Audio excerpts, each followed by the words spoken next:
Hello, welcome back to Nyambung, the channel that will make you click and connect on international relations and public policy matters. With me, Dina Praptoraharja, and my co-host, Nadila Amani. Okay.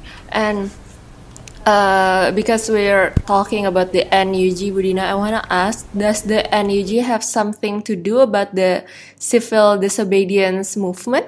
Because we knew that civil disobedience movement is also formed as in opposition to the coup. Just one day after the coup started, actually on 2nd February 2021, healthcare workers and civil servants across the Myanmar has been protesting on the behalf of a Facebook campaign group named the Civil Disobedience Movement. Can you also update us on the progress of the movement? So, the NUG and the civil disobedience movement are two different things. Yeah. They are not necessarily linked in terms of organizing. The people are the people. They comprise of youth, local figures, and activists, basically, with awareness that they must join forces. They must voice their standing in a condition where nationally there has been widespread violence, but they are not necessarily supporting the standing of any particular individuals inside of NUG. So this is interesting, isn't it?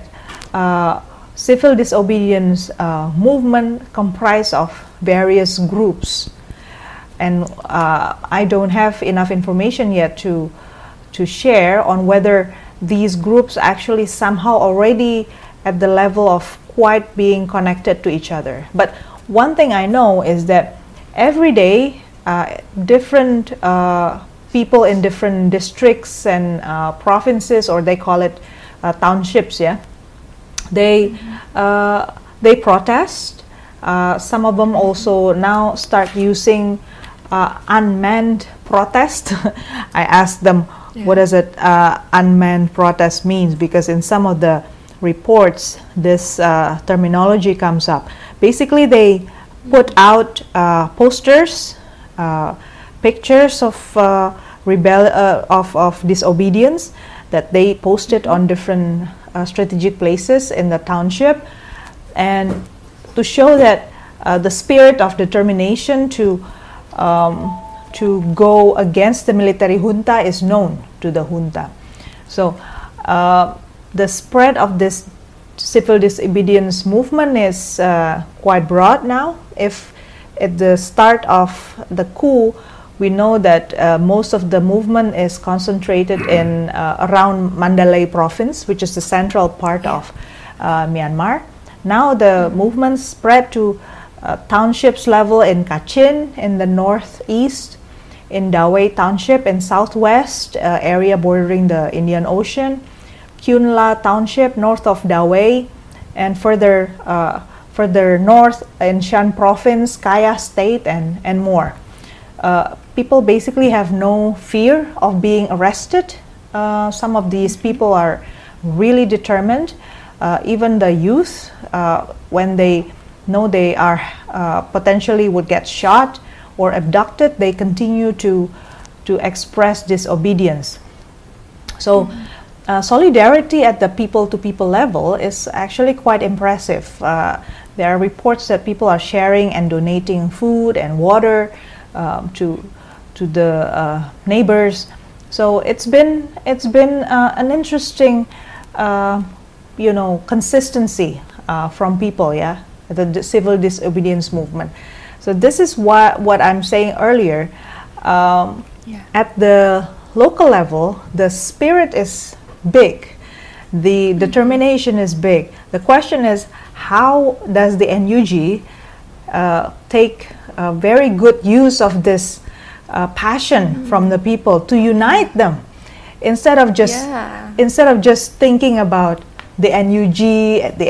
It's not just the recognition of the NUG, but how do you amass the support to represent all these voices as the united Myanmar, I think that's the biggest homework that the leadership inside of NUG has to achieve at this point. Yeah, yeah, I agree. Now I can see why you said that the NUG needs to unite all the voices so that they could have balanced power to face the junta. Yeah. The junta is very, very tactical, I should say. They are trying to do everything to deter people from voicing disobedience. I guess that's the key word for what they've been doing. So to the activists, what the Tatmadaw has been doing is they try to abduct and then charge all these people with crimes. Of course, you know, one of the things that we learn about a situation like this is criminalization is one of the strategy aligning with torture, with inhumane and degrading treatments, which is unacceptable everywhere. So it's very clear in the Sun that basically what the Tatmadaw doing is beyond acceptable, and it's a gross violation of human rights. But it's surprising to me that the NUG has not expressed enough in terms of, you know, that all of these violations of or charges, failed you know, the charges against the activist is just bogus.